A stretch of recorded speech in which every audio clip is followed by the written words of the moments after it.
هر سحر پیش قاضی الحاجات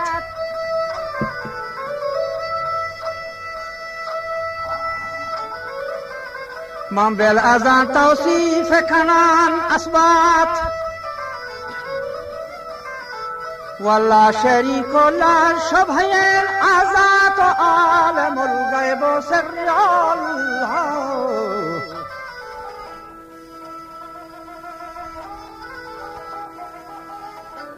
عالم الغیب و سر الخفیات و جا مستجیبی و جامع دعوات من توفیه پیشکش کانا سلوات وجود شد آدم از گلینی